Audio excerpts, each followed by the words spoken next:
je m'appelle Laurie, j'ai 26 ans et j'habite Lille et je suis web analyste. J'ai commencé par un DUT technique de commercialisation qui s'est suivi par une licence pro e-commerce et un master éco-gestion, marketing digital, commerce connecté à l'IAE de Lille. Et j'ai également fait une année de langue étrangère appliquée et une année en école de commerce. Donc en tout, en fait, au final, j'ai un master commerce connecté. Donc c'est à la fois du marketing digital, un peu aussi de distribution, etc. Au cours de mon alternance, donc j'étais en alternance en licence et en master, où j'ai pu en fait découvrir les métiers du SEO, du merchandising, de l'emailing et de l'analytics. Donc en fait, pendant mon alternance de master, j'avais des missions qui étaient de la web rédaction, du SEO, et il y avait une petite partie analyse, et c'est celle qui m'intéressait le plus. Et donc j'en ai profité pour faire un mémoire de recherche en deuxième année de master qui avait pour sujet l'impact des filtres de navigation sur une page listing produit. Et j'ai utilisé une méthodologie quantitative d'A/B test pour en fait regarder deux versions d'une même page et de voir des fonctionnalités de filtre avec et sans illustration et mesurer l'impact que ça pouvait avoir sur le taux de conversion, sur le taux d'ajout panier, sur la durée des sessions, etc. Et pour moi, en fait, ça a vraiment été un premier pas dans la web analyse. Et là, j'ai su que je voulais faire de cette partie-là d'analyse vraiment mon métier à temps plein. Pendant mes stages, donc on utilisait essentiellement Google Analytics et ça serait celui que je recommanderais lorsqu'on débute parce que c'est celui qui est le plus répandu sur le marché et de ce fait, c'est aussi celui sur lequel il y a le plus de formations accessibles, ne serait-ce même que sur YouTube pour commencer à apprendre, où il y a la certification, où il y a pas mal d'informations en ligne pour bien comprendre. Donc je pense que c'est bien de débuter par Google Analytics.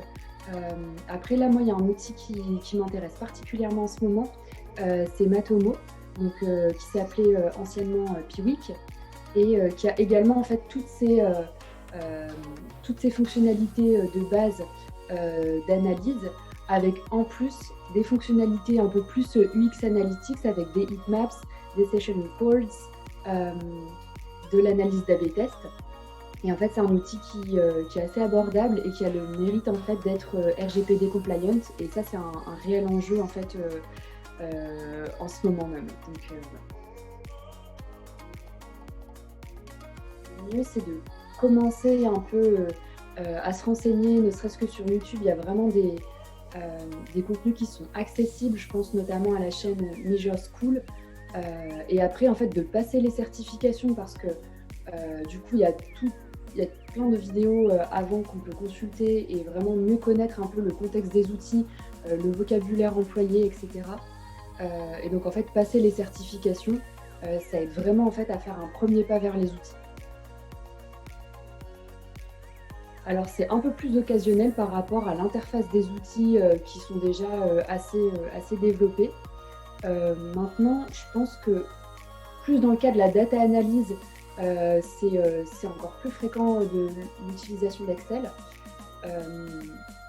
Maintenant, parfois, en fait, il y a forcément des exports CSV qui vont être nécessaires, la réalisation de tableaux croisés dynamiques, ou même parfois pour générer en fait des dashboards connectés avec l'API de Google Analytics, par exemple. Ça peut faire des dashboards assez longs à charger. Et justement, là, l'utilisation d'un Excel ou d'un Google Spreadsheet, ça peut vraiment faciliter la mise en place des tableaux de bord. Je pense que le marché de la data, il est en pleine évolution justement de par la législation qui est en cours, notamment avec le recueil du consentement des utilisateurs pour les cookies analytics. Et je pense qu'il y a un réel enjeu autour de ça parce que forcément, on va avoir des analyses qui vont être un peu moins exhaustives si on utilise les outils qui sont pas RGPD compliant. Donc je pense que déjà il y a cette évolution-là. Ensuite, je pense qu'il y a également le contexte sanitaire et de confinement qu'il y a pu y avoir et où tous les retailers qui sont click and mortar, donc qui vont avoir à la fois des boutiques et des sites en ligne qui vont vraiment en fait commencer à s'intéresser de près à la data et à l'optimisation de leur site. Je pense qu'il y a vraiment un réel enjeu pour ceux qui ne s'y sont pas encore mis de commencer à s'y mettre également.